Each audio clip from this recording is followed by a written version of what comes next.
I want to introduce CPA, a certified fraud examiner, Rina Tringali. Rina is a resident of Monterey Peninsula. She attended local schools and she graduated from Golden Gate University, Monterey. She's worked for a handful of small and medium-sized firms on the peninsula. She is very active in the community. She's served on several boards, and she is also very active with schools. She really is passionate about her work, and she is donating her time today to speak to us about this very important subject, which is elder fraud. So I'm going to introduce Rina. Thank you. Thank you. So, first of all, I want to talk about some basics to consider as you're getting older in life. We all have to come to a point where we know the end is going to come, and it's a wise decision to do some planning in advance. I'm going to recommend, I have actually a colleague I wanted to introduce. Laura Davis is a local estate planning attorney, and she's someone I would highly recommend. I would always recommend you have an attorney. Do not try to do it yourself. Wills and trust and that, it's very important that you have a professional guiding you. Well, along those lines, as you're getting older, it's unfortunate, but as we're living longer, more people are getting to the point where they may have some signs of dementia and can't do things for themselves, cannot manage their own financial affairs. And none of us want to be there. We all want to, oh, I can control it, I can handle it, I can do it. At some point, some of us may not be able to, and at that point, it might get too late to really make the wisest decisions. So while we still have our faculties, now is the time to start really taking a solid look, not being in denial, but really looking at, okay, what does my future hold financially? How do I want to see my estate plan go? And who can I trust to work with me? I'd like to talk a little bit about the difference between conservator and an executor. A conservator is when you are still alive, and an executor is after you've passed away. So if you get to a point in your life where you are no longer able to make your own financial decisions, or you just feel they're too difficult for you and you would like to appoint someone else to do that, you can through a power of attorney. My brother was a missing person, and I was expected to treat him as if he had a stroke and couldn't speak and was laying in the hospital, and I was the conservator of his estate until the courts pronounced him dead. And then I became his executor through the documents of his will. Many of us will have children that we would want to appoint as our conservators and executors, and we should take serious looks at steps at whether those would be the proper people to do it. We love them, we want the best for them, and we trust them the most, and yet sometimes they're not the best choice. So really taking a look, talking to your advisors, your CPAs, your attorneys, and getting an honest opinion as to whether they're able to handle it. And then looking at your own financial situation, if you would have enough that you think a bank, a trust company, someone, a paid fiduciary would be the best one to handle that. Not being in denial. You know, I see it over and over, and that's why I'm emphasizing it, that sometimes your children are not in the best position because there's drug abuse and alcohol abuse, and their spouse is spending everything before they've even made it. There's different reasons why you may not want to have your children be in charge of your finances when you most need them. And to set things up in advance before it's too late. If you suddenly are laying in the hospital and you can't speak, what are you going to say? you know, and then here they come in and making the decisions without you. So let's see. When you get to a point where you need some help around the house, physically, not financially yet, but just physically, you may want to consider hiring some help. Some people will go to their children and say, I need some help, can you come in and stay with me? Well, in our community, there are a lot of situations where the elder people have retired to this community, but their younger children have moved away. And often there will be a family of 4 children. One will live here and the other 3 are gone. And the one living here is the most perfect one to take care of me because the other ones have married and have kids and it's too much trouble. We'll just have that one come stay with me. And it puts a lot of burden on that child. It can raise resentment. And the other siblings might be fearful that that one particular child is taking financial advantage of the parent, whether they may or may not be. Sometimes it's better to step away from that decision and say, you know, let me just take care of myself, and have outside caregivers. So now who do you hire? So there are agencies in the community that have home care providing. They handle the payroll taxes. They always have somebody available if that person can't be there. But then you are running the risk of having a flow of people coming in your home that you don't know who they are, and they're constantly changing, and it may be an uncomfortable situation. So you may then want to go through either family, maybe some distant niece or nephew, something like that, or some people that you know from referrals. Now, the unfortunate thing is that the government expects you to treat these people as employees if they're going to come in your home and take care of you. And it's difficult to have all the proper steps in place to do the payroll taxes, and some people would rather not do that, and it's less expensive. We can hire on the side. Well, I've gotten some brochures in the back. There's a company that actually will do it all for you. You can say, you know what, I found my niece, I want to hire her. I just don't want to be bothered with the paperwork. Call them up, give them the hours, they take out the money, they file everything, they give you forms at the end of the year, you're done. You don't have to do a thing. It makes it painless. So I would strongly recommend something like that if you're not going to go with an agency. Payroll is required for home care, and you would want to make sure you're following the rules. If you hire someone and later on something happens, they can say, well, you didn't pay me according to the rules for payroll taxes, unemployment, and then they can come back and you would have penalties, and it could be more expensive, so you don't want to go there.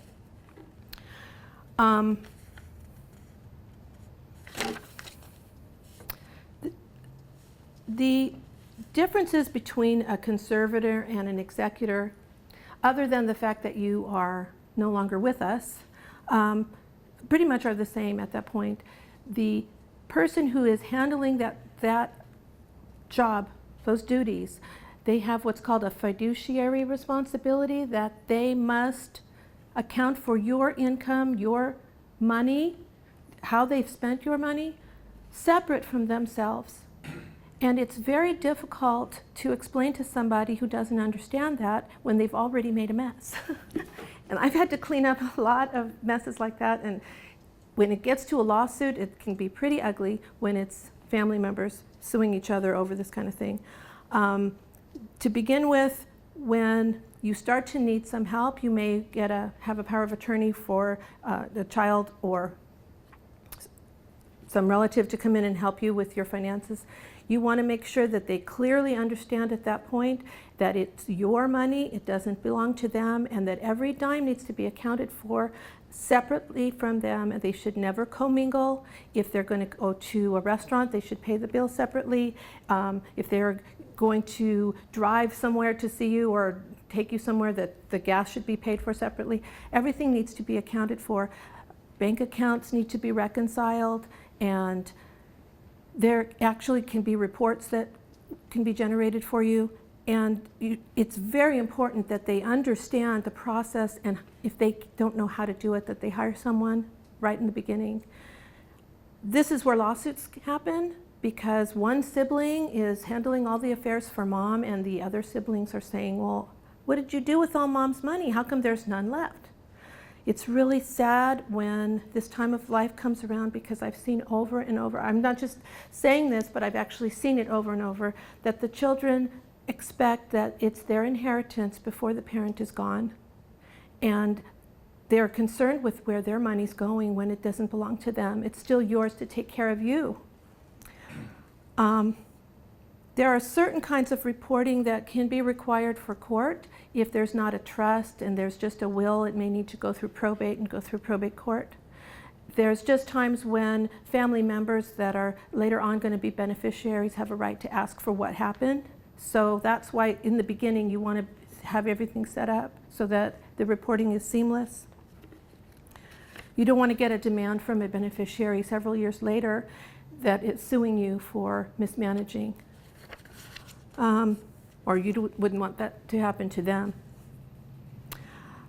When someone has passed away, I've dealt with a lot of situations. There'd be a husband and wife, and the husband will pass away, and the wife will stay in the home and stay for many years before she passes away. And at that point, they don't realize the importance of it, but when the first spouse to die, they should have an appraisal of all their property, especially real estate. Later on, when the second spouse, the mother, will pass away later, the children won't realize, well, you know, maybe before the mother has passed away, she needs to go into a retirement home and they have to sell her house to pay for it. And what's her tax basis on that house? What are her tax consequences for selling the house? They don't understand any of the process. So getting an appraisal when someone passes away is very important. It's a lot more expensive to get what's called a retroactive appraisal later on, so we want to take care of that. There's tax returns required when someone passes away from the day they die until the date that all of their assets are distributed, that all income should stop to that person's Social Security number, a new ID number established for their trust, and then until all the assets are distributed, there's a separate tax return required. And I just want to bring up, there's been a local, I don't want to say names, but a local financial entity that has investments. I have multiple clients going to the same entity. They had stocks and investments for years, and when they passed away, their child came in to the entity with the death certificate, the new tax ID number for their trust, and said, I want to close their account and move it into this new account number. And all the broker did, and these were multiple brokers with the same entity, they just changed the Social Security number. They just moved the dashes over to make it look like a tax ID number, and kept trading, which is fraudulent. And I reported them to the Securities and Exchange Commission, and nothing happened.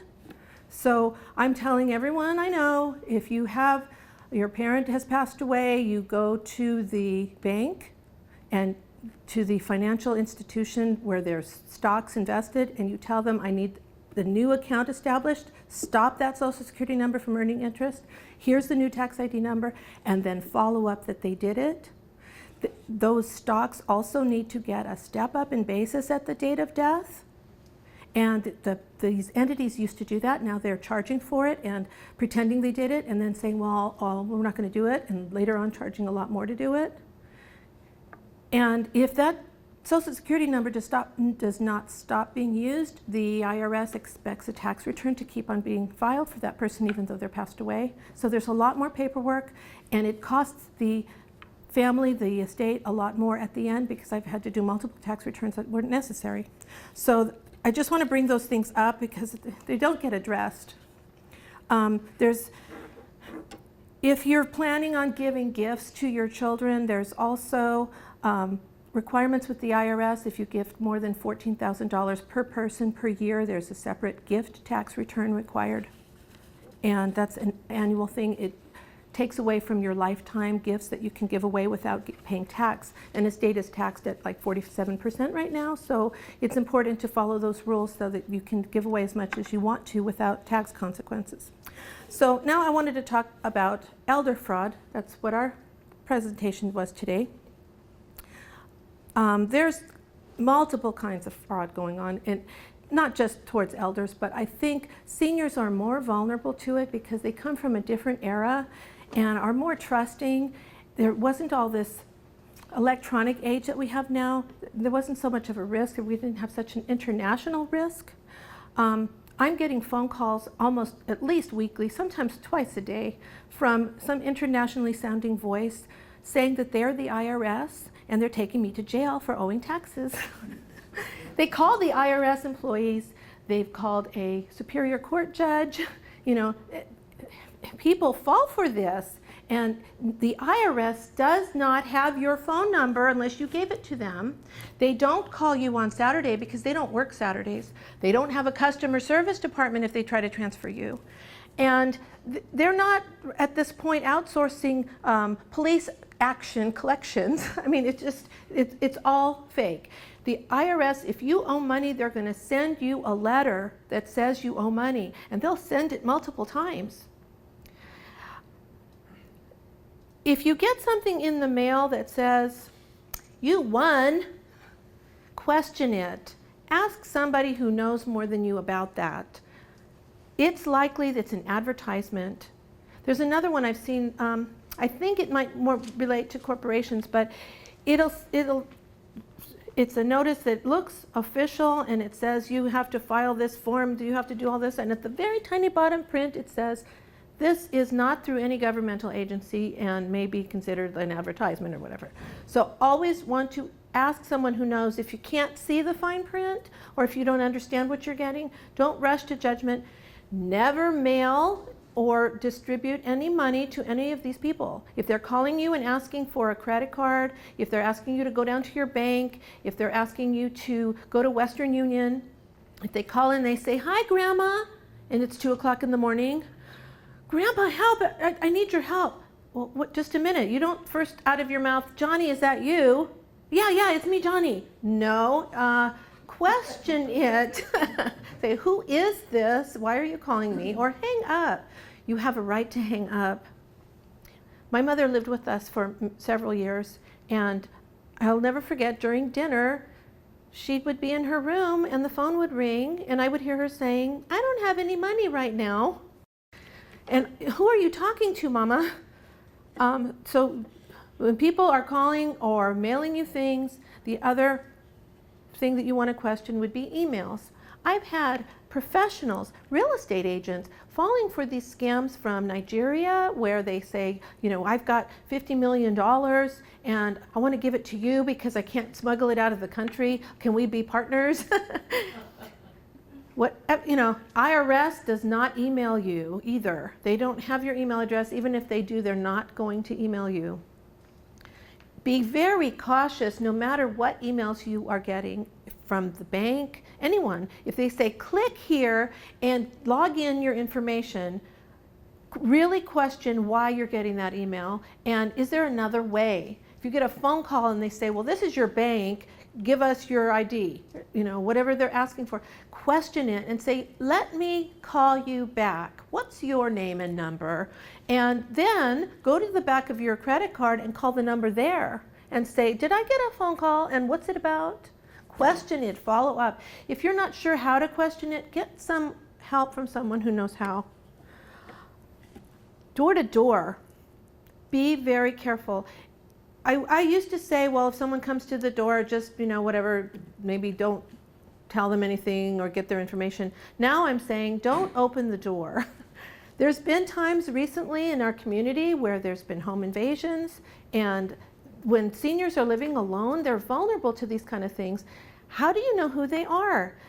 Say, who is it, from a closed, locked door? And really be happy that you know who that person is. You are not obligated to open the door to any complete stranger. I never forget my mother. I pull in the driveway with my family, and right when we got in the driveway, I see a blur. What was that? It was beige pants and a white shirt. I think he might have had light brown hair. And I come up to the door, Mama, and she said, where'd he go? Well, who was that?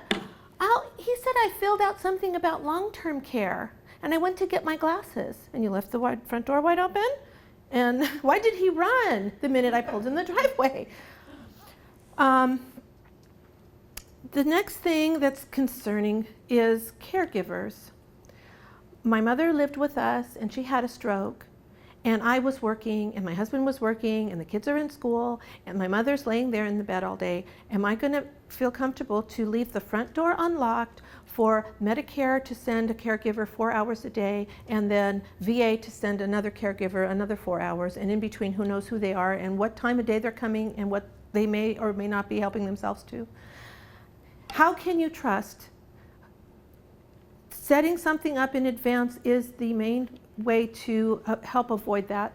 If you can arrange some type of community living arrangement where you at least have people around you to supervise what's going on, if that's the case, there has to be some way to not leave yourself vulnerable. So pre-planning with your family, with your attorney, with your doctor, seriously looking at your finances, how that, if you need to sell the house and move into a smaller place in order to afford that, maybe that is the best thing instead of trying so hard to hang on to those kids' inheritance for them,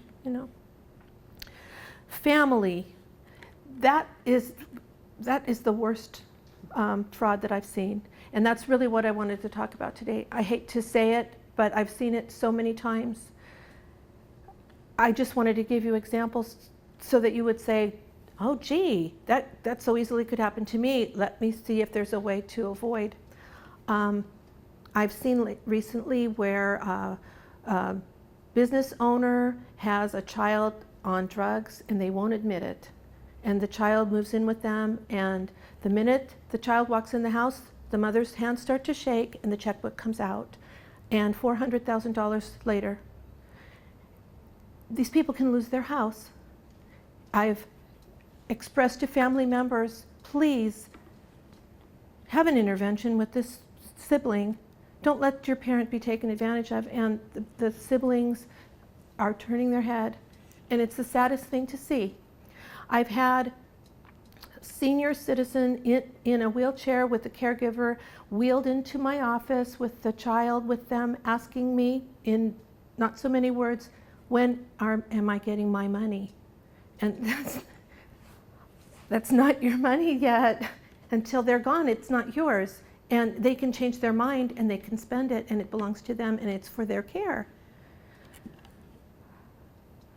I've seen in my own family, an inheritance is arranged for with a trust and an attorney as the trustee, and beneficiaries all assign their different roles, and the attorney doesn't want to do it.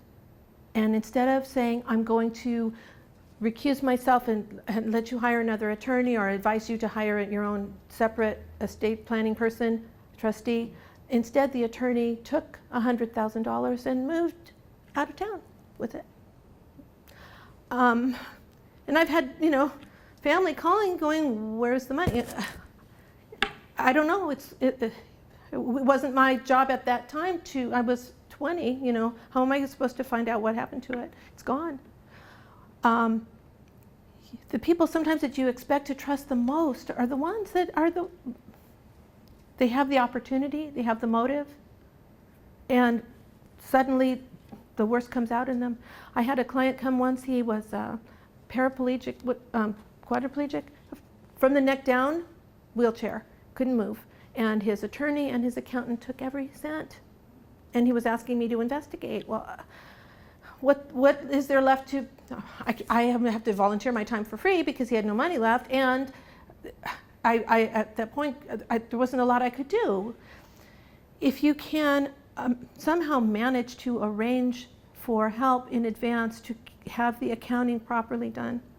I've had recently, the executor was not even informed that she was going to be an executor, and suddenly she's in charge of property that's out of state. She's flying out of state for several years, managing, cleaning up these old beat up places and getting them ready for sale, and spending a lot of her time and some of her own money to do that. And years later, the other beneficiaries are going, what do you mean there's no money? Where's all our money? I thought there'd be a lot more money than that. And here she was reimbursing herself for certain things. And it was a lot of time and expense to go back and do the accounting that was requested by the family so that she wasn't getting sued. Another client that did get sued, her parents both started to have dementia, and as one passed away and the other one was needing more and more of her help, she was the only daughter and single and local, and so she was taking care of the parent the time, and it was getting to be too much. So she contacted the brother with spouse and children and said, please, can you help? I'm going to move mom closer to you. You've got the grandkids to see her. I'll arrange everything financially so it will, benefit all of us. And as soon as the mother got in the vicinity of the son, oh, there's a checkbook. Oh, there's mom's money. And the daughter ends up being sued because she did not properly account for how she had handled the money. There was some commingling, and there were charges pressed on her. And I think it all worked out at the end, but it could have really gone the other way. She could have gone to jail. I've seen the unfortunate when a person has Alzheimer's and his child is given power of attorney, his home is paid off, and the child takes him to the bank and somehow gets him to sign refinance, and $500,000 later, he lost the house in foreclosure, and then he died. The daughter had taken the money and remodeled her house, and when he died, this family took her to court and won, but then she filed bankruptcy and they got nothing. And it's so ugly.